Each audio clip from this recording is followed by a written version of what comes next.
Welcome to the Subjective Professor podcast, where we reject coercion and hypocrisy. This is episode 180. When a Kenyan told me I talked like a Kenyan. Well, first of all, I misjudged my time.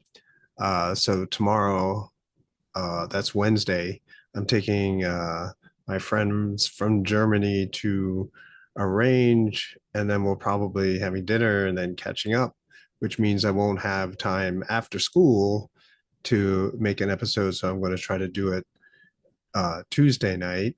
And Thursday, I got back to school night. So I'll be out all night with parents. And then Friday, I'm going to be on the road down to Washington, D.C. For the Ron Paul Institute for Peace and Prosperity, their conference entitled The Liberty Platform. So I'm probably going to do multiple episodes, and it's not going to be as current event related as I would like, but I want to keep that consistency of having an episode every day. So I thought I'd just come up with some other topics which may be tangentially related, like you can connect it with some of the things that are going on today. So, anyway, once upon a time, I was working on my dissertation. So, I had passed my comprehensive exams and I was putting together or preparing to actually write the dissertation. And so, I'm doing all of this research and I'm coming up with these ideas, and I thought I would try to test them, right? Because I'm always trying to be practical with what I was writing. Like, if you can't use it in your everyday life, or other people can't use it in their everyday life, then it's just an exercise in thought, right? There's no practical application, although theoretically it's plausible. When it comes to real life, there is no real use. So I was basically running through some of the ideas that I had already come up with, and I floated it to a bunch of typically stereotypically understood as white people. And so their actual ethnicity was pretty diverse, but they were what you would call upper middle class white people. And so when I came to sort of the conclusion where I was trying to uh, state that my identity was going to be as an Asian, as more specifically as a Korean, they all laughed and said, "Dude, you're you're whiter than us," is what basically what they said. And so I basically spoke like a typical American, and I thought that was weird, almost disappointing. But then I tried those ideas with, because that's not what I was going for, right? I was trying to sort of bring out my Asianness, and they were like, no, no, that's not what you're doing. Then I talked to a Kenyan, someone from Kenya, and I floated those ideas, and he said, when I got to the part where, I had said, oh, so this is what makes me Korean. And the guy just kind of chuckled and said, no, you sound like a Kenyan. And I thought that was weird. Then I spoke to someone who was from Korea. He was here in the United States studying, and I had a conversation with him, sharing some of the ideas, some of the things that I was coming up with. And he said, wow, you are more Korean than me. I said, this is getting really weird. And so now I'm actively looking for people from other countries. And I talked to someone who was from Puerto Rico, and he said the same thing. You sound like a Puerto Rican. Now, the crazy thing is that I didn't change what I said. I didn't change the content of what I was saying to the listener based on who the listener was, right? So, not that I even had any idea of how to adapt it so that it would appeal more to one demographic group or another. I was just basically sharing some of my ideas. I didn't wear a disguise. I didn't change my accent. All I tried to do was be as honest as possible, speak plainly, talk about being hardworking, respectful of others, seizing opportunity, being, this kind of thing. And now this was 20 years ago, over 20 years ago. And I discussed cultural struggles, the harsh North American gaze, which saw everything but itself as wrong. All right. So GAZE, right? Gaze. So to look at something is to change that, right? Also, when you observe someone and the person knows that you're observing them, they get a little bit, they feel your eyes on them. And so they change their behavior, right? They don't want to do certain things that are perhaps embarrassing. Now, there are some people who it doesn't matter what they, that other people are watching, they're just going to continue to do what they normally do. But some people will act differently when they know that someone else is watching, depending on who's watching and why are they watching. Perhaps this is where a lot of the projection comes from that I sometimes invoke when it comes to people on the left. They accuse other people of doing exactly what they are doing, right? So in North America, they take the attitude, particularly when it comes to scholarship, they take an attitude that their gaze, their sight is all knowing and completely objective, whereas everything else that they're seeing is, somehow lower, right? So they take the high position, they're gazing from above, their gaze or their observation is perfect, it's flawless, it's objective, and it's accurate. And so, speaking from the other side, the non North American gaze, no, this is not it. That in fact, you are only seeing what you have already determined is important. And so, everything else is pretty much ignored. So, if you believe that the relationship between parents and children must be one way, if what you're observing is different, then you flag that, right? You say, oh, well, see, this is curious. This is clearly the source of some cultural dysfunction, And so that's kind of the way Western scholarship was going 20 years ago. So then when I realized that there was this uh, tension between subjectivity, right? Observer, what the observer thinks of them, how they regard themselves, how they regard their objectivity, how they regard, their ability to observe everything that is in fact important according to them. I turned that into my pedagogical approach, which I talked about before, and it's this idea of knowledge production. So everyone produces knowledge or creates understanding from their perspective. And everyone believes that they are more or less correct, right? Because they are seeing with their own eyes, they know what they saw, and so you can't tell them otherwise. This extends not only with the visual sense, but also everything else, right? I know what I know what I felt. This kind of privilege people give to their own personal experience as opposed to what other people are going to say. And the reason why other people believe and are trying to insist that they're right is because of the same situation.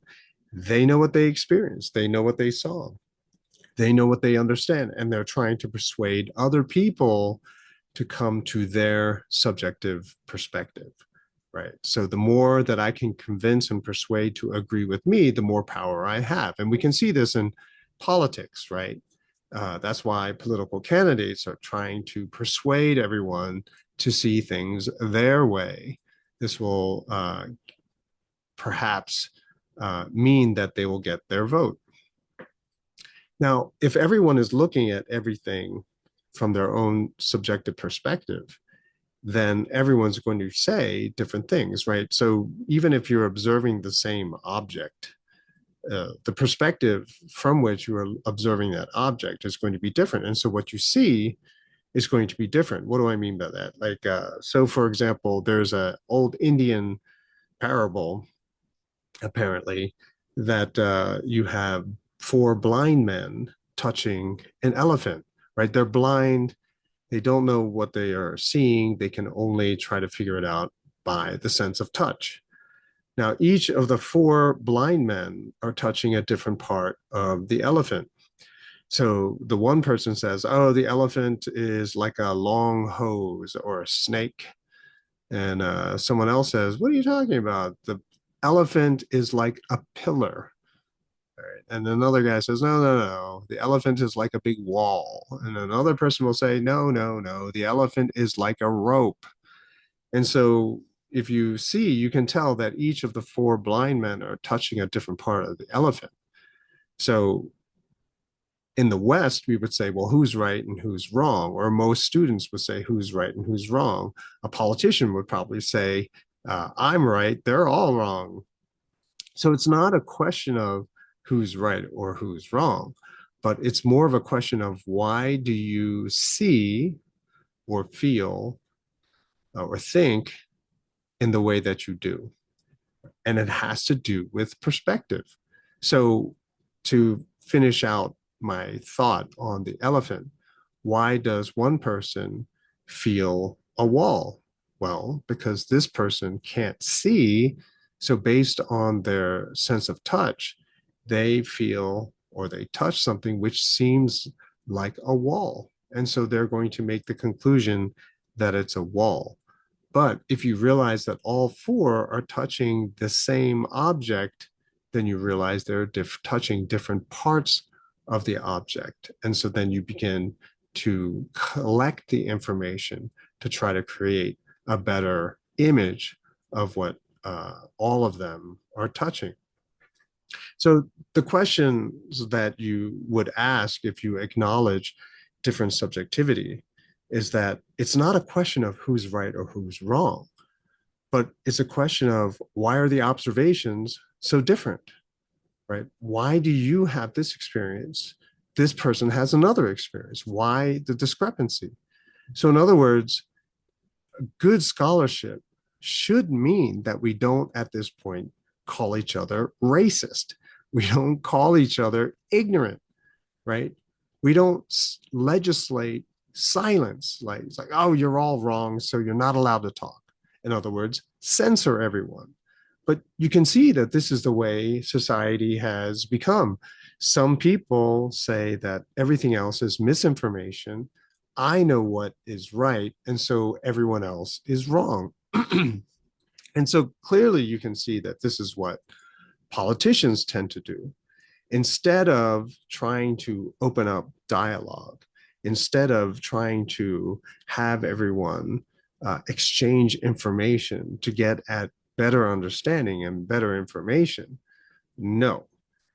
Clearly, politicians have an agenda. They know what they want to do, but they need to get the votes to be able to get into the position which enables them to do what they want to do. So they're not going to do it by uh, sharing ideas of the basic understanding of humanity in the way that I would try to share ideas with people from Africa, from Asia, from Europe, from North America. Not that way, but rather they try to imagine what a certain demographic group wants.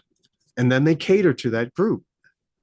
Now, the problem here is so they offer something in exchange for votes. So they'll say, oh, I'll do this for you. I'll champion your cause, right, in exchange for your vote. But this can't go too long. Eventually, you have to betray someone if what you're doing is you're trying to cultivate some sort of allegiance or loyalty from a small or targeted demographic group, then eventually you are going to contradict yourself. And eventually you're going to put yourself in a position where you have to betray someone. So, for example, even the LGBTQ plus, right, that group, you're trying to create a huge tent so that they'll all vote for you. And I saw this thing on X where they pointed out that the B is for bisexual, which implies that there are just two sexes. So how do you have bisexual and trans, right? Because the position of trans is that there is more than two. And so right there, so you're not going to think about it too hard. Otherwise, the alliance that you, or this category, this race, this racialization, this racial category that you've created starts to fall apart. And so what you do see a lot in politics is a complex juggling act, right? And it was a lot easier before the internet, right? Depending on where you're doing your speech, right? Depending on who's listening, you just modify your speech to cater to the people who are listening. So you can make different promises to different people, different locations at different times. Nowadays, a speech is uploaded to the internet and everyone gets to see that, oh, wait, how are you going to do this for me if you're doing this, something else for another group of people? And so now it gets a little bit more complicated. You can't, the juggling is much more complex. And so this is why we see a lot of betrayal, a lot of backstabbing, a lot of switching in politics today, because what you thought they were going to do for you, oh, it turns out they can't, or they won't, or they found a stronger group that they're going to align themselves with, and now you're forgotten. And so you have a lot of this going on, primarily because politicians are simply trying to get people to vote for them. If you switch it, and instead of trying to champion one or two specific subjectivities, what you want to do is create a subjectivity that is more inclusive, right? So instead of saying, the easiest way is to give you an example, right? So if you say we're going to cater to people who believe in a God, let's just say, well, then you're going to say, well, I don't believe in God, so I have nothing to talk about. And you say, okay, well, look, we'll include people of all religions, right? So let's allow more people to come to the table. So it doesn't have to be a religion that believes in a God. For example, Buddhism, right? There is no God in Buddhism. So, hey, let's have Buddhists come to the table too. And then you'll have people who say, well, no, I don't have a religion. I'm an atheist, right? And so you say, oh, well, that's okay, that's fine, because that is a kind of belief. You don't need to actually believe in some sort of religion to be able to participate in this conversation. You just have to believe in something. Believe in yourself, believe in the power of money, believe in sunshine, believe in cheese. It doesn't really matter. What do you believe in? Let's talk about it. And so what, by changing the definition to be more inclusive, that is broad, by broadening your definition, you become more inclusive. More people can participate in that conversation. Now, here's the thing. If you can get everyone to come to the table, right, that is the inclusive subjectivity, which is why, for example, in the case of religion, I just say it's a system of belief. Anyone who, and everyone has to have belief in order to be alive. So everyone can come to the table, right? Another example would be consumer. So people want to talk about greedy people. People want to talk about special interests. But what are we all when it comes to economics? We are all consumers, including the CEOs of corporations, right? And so by taking the perspective of consumer, you are now including everybody and not privileging anyone else. And by not privileging anyone else, you are not therefore excluding anyone. So everyone gets to come to the table and have equal footing with everybody else. Now here's the big move, okay? Once you establish that ultra broad, all inclusive perspective, like religion as system of belief, or consumer, that's everyone in society.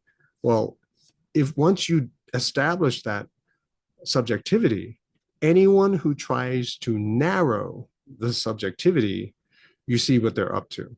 Okay. So if you say, oh, I don't want to talk about all consumers, let's just talk about American consumers. Oh, see, now you're being nationalistic, right? So as soon as someone tries to narrow the broad subjective perspective that you have established, you see agenda. You begin to see assumptions. You begin to see goals, right? Objectives, agenda, plan, course of action, assumptions. All of these other things start to come to play. You begin to see it. And then you realize that there are going to be specific beneficiaries of that knowledge, whatever it is that they say, and there are going to be losers. Most politicians only want to focus on people who benefit, right? The benefits. And when they do that, they don't talk about the true beneficiaries. They just talk about that target group. But they never talk about the losers. Who is going to suffer as a result of this subjectivity?